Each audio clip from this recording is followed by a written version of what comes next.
Salah satu concern paling besar dari orang mau investasi di dunia cryptocurrency atau bahkan Bitcoin adalah ini. Ini adalah sebuah skema Ponzi, di mana kalau nggak ada orang yang beli di harga lebih tinggi lagi, semuanya akan hancur berantakan. Jadi harganya itu cuma berdasarkan ada orang bego yang mau beli di harga yang lebih tinggi dari orang sebelumnya. Di modul kali ini, gue akan patahin kenapa menurut gue Bitcoin itu bukan Ponzi dan argumen itu salah. Untuk ngerti ya, dari apakah Bitcoin itu skema Ponzi atau enggak, kita harus belajar dulu definisi dari skema Ponzi itu sendiri. Ini quotes dari SEC atau Securities and Exchange Commission. Jadi gue akan bacain langsung di sini. A Ponzi scheme is an investment fraud that pays existing investor with funds collected from new investor. Jadi sebuah Ponzi scheme adalah penipuan investasi yang membayar investor dengan uang yang dikoleksi dari investor yang baru. Ciri-ciri dari Ponzi scheme itu apa sih sebenarnya? Yang pertama ya, returnnya sangat tinggi dengan resiko yang kecil. Kalau kalian misalnya teman kalian nawarin, oh robot trading nih, returnnya misalnya 100% per tahun ya kan, bisa atau 10% per bulan tanpa resiko, itu udah pasti Ponzi scheme. Jadi uang kalian itu dipakai ya untuk bayar yang join duluan dari kalian. Yang kedua, return yang sangat konsisten kayak gue bilang tadi. Ya, satu tinggi banget 10% per bulan. Yang kedua, itu konsisten dibilang. Fixed profit 10% per bulan. Itu udah pasti Ponzi. Dan yang ketiga, itu biasanya rahasia ya dan nggak dikasih tahu strateginya. Biasanya gini, oh ini robot trading, ntar dia pakai ada algoritmanya. Pokoknya ribet lah. Kalian nggak pernah dijelasin cara bekerjanya itu seperti apa. Strategi itu rahasia banget. Nah, kita akan breakdown tiga hal ini satu persatu. Bitcoin itu sistemnya sendiri adalah sistem yang open source. Jadi semuanya itu bisa ngelihat. Satu dunia bisa lihat, satu dunia bisa audit apa yang terjadi dalam blockchain-nya. Blockchain-nya itu publik, transparan, bisa dianalisa, bisa diverifikasi juga. Nah, full node dari Bitcoin sendiri itu open source. Kalian bisa running ya. Jadi kalian bisa lihat tuh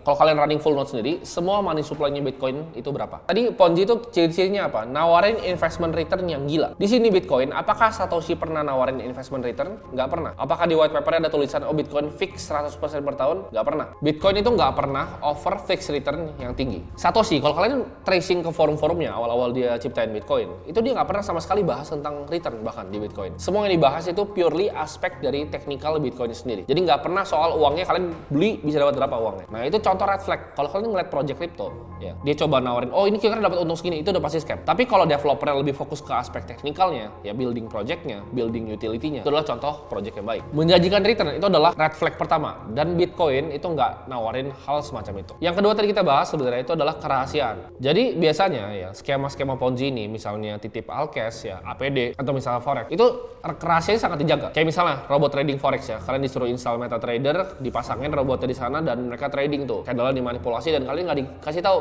Oh cara trade itu kayak gini, nggak dikasih tahu kalian. Supaya apa? Kenapa di keep rahasia bisa skema Ponzi? Oh strategi begini. Biar kalian nggak curiga kalau uang yang kalian dapatkan itu didapatkan perusahaan dari member baru yang join. Kalau kalian ngerti, kalian bisa lihat, oh ini nggak make sense nih. Kok bisa sih sehari itu 1%? Kalau sehari 1%, kenapa dia nggak trading pakai uangnya sendiri? Kenapa perlu uang kita? Kenapa bikin kita kaya? Karena kalian itu yang dimainin. Dari uang dari teman-teman kalian itu dipakai untuk bayarin uang kalian. Jadi ibaratnya kayak gali lubang tutup lubang. Karena kenapa? Rahasia juga. Karena kalau mereka tahu ya itu adalah skema Ponzi, mereka kan semua tarik uangnya dan skemanya selesai. Contohnya di skema Ponzi-nya Bernie Madoff, dia bikin itu kompleks strateginya, returnnya tapi masuk akal ya. Biar orang tuh nggak nanya Bernie, oh ini gimana sih cara dapat duitnya? Tapi mereka terima duit aja dari inflow customer baru. Nah, Bitcoin itu sebenarnya fungsinya berbanding terbalik dengan apa yang barusan gue jelaskan ya. Karena dia nggak ada rahasia-rahasiaan. Running full node itu bisa transparan. Bitcoin itu sistemnya distributed ya, open source. Semua bisa verifikasi semua yang terjadi di blockchain-nya. Kalian mau ganti nih line of code di dalam Bitcoin, itu kalian harus reach mayoritas konsensus dulu. Dan nggak ada central authority yang pegang kontrol terhadap Bitcoin ini. Bahasa yang suka digunakan sama anak kripto adalah verify, don't trust. Jadi kalian nggak perlu percaya Bitcoin, kalian tinggal verifikasi sendiri aja ya. Lihat ke dalam blockchain explorer-nya kayak gimana. Bitcoin juga nggak punya pre-mine ya. Jadi kalau kalian bilang Bitcoin Ponzi, Bitcoin nggak punya pre-mine. Jadi begitu sistemnya dibikin, kalau Ethereum, Vitalik pre-mine ya kan. Ripple, XRP, foundernya pre-mine. Tapi Bitcoin itu mereka nggak pre-mine. Jadi Satoshi itu mining 1 juta koin yang gue sebutin tadi. Itu sama kayak orang-orang lain begitu mereka mining koinnya awal-awal. Sama keluarin energi, sama keluarin computing power, which is itu adalah intrinsic value dari Bitcoin. Jadi Satoshi itu nggak punya advantage ya, dia nggak punya kelebihan dibanding orang lain yang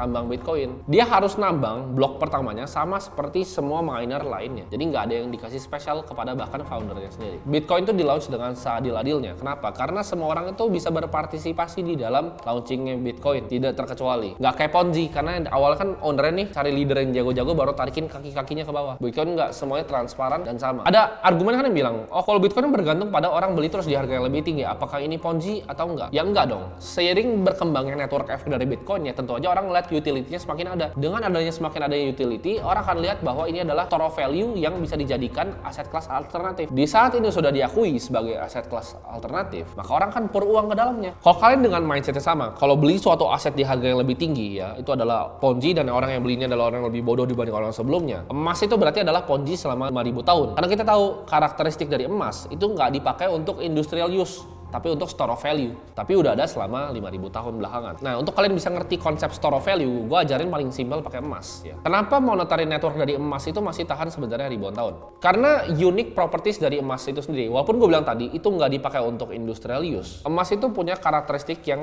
susah dihancurin. Emas itu susah dihancurin pertama. Kedua, butuh biaya eksplorasi untuk menambah emas. Jadi ini bikin yang namanya kelangkaan atau scarcity. Sama kayak sistemnya Bitcoin. 21 juta koin, ada minernya. Sama. Emas juga ditambang. Ditambang dan biaya eksplorasi itu adalah yang bikin harganya itu bagus. Emas juga kuat ya. Emas ini juga sebenarnya hampir nggak bisa dirusak secara kimia. Karena kalau kita lihat, uang fiat itu kan bertumbuh tuh setiap tahunnya. Sedangkan emas ini punya karakteristik tadi. Satu, susah dihancurin, store of value, bisa dibagi. Emas itu punya biaya eksplorasi untuk menambangnya. Jadi beberapa karakteristik ini yang bikin orang percaya bahwa oh gue mau taruh uang gue di emas, bukan cuma di uang fiat. Jadi aset kelas alternatif. Tapi apakah itu adalah Ponzi? Ya bukan, karena karakteristik tadi yang ada di dalam emas. Makanya digunakan dari orang zaman dulu ya. Di India banyak yang gunakan itu sebagai wealth preservation, untuk orang menyimpan kekayaan mereka. Sampai bahkan detik ini orang beli emas-emas kepingan. Kenapa? Fungsinya emang apa? Jadi apakah Ponzi kalian beli emas itu? Ya enggak. Nah sekarang kita akan bandingkan antara Bitcoin dan juga fiat banking system.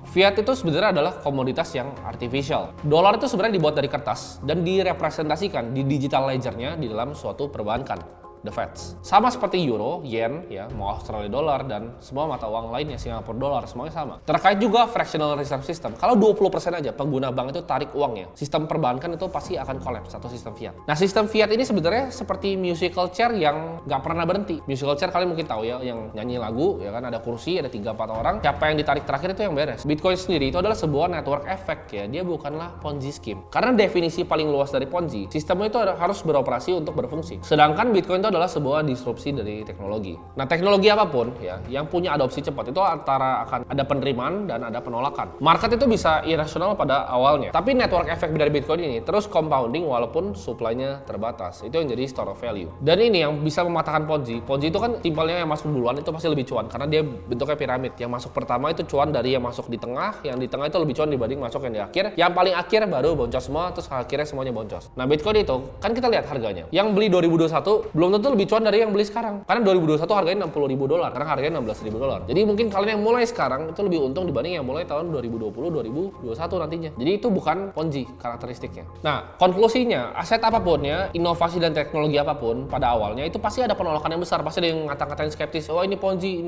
ya. Sama juga mungkin pasar saham waktu dikeluarin sama Dutch East Indies awal-awalnya. Tapi seiring pasar itu berkembang, inovasinya berkembang, ya adopsinya berkembang. Dalam jangka waktu yang panjang, sebuah aset itu pasti ditimbang antara resiko dan reward yang diberikan pada asetnya. Dan Bitcoin selama 1 dekade terakhir itu memberikan risk adjusted return yang terbaik dari semua aset kelas yang lain. Mau kalian hitung secara Sharpe ratio, ya, mau kalian lihat Sortino ratio-nya, nggak ada aset kelas yang kalian Bitcoin dalam risk adjusted return. Harga Bitcoin juga berkembang ya seiringnya dia halving setiap siklus 4 tahun sekali. Dan karena supply-nya terbatas, menurut gua satu-satunya jalan Bitcoin adalah naik. Jadi kesimpulannya, apakah Bitcoin itu adalah Ponzi? Jawabannya sudah pasti bukan.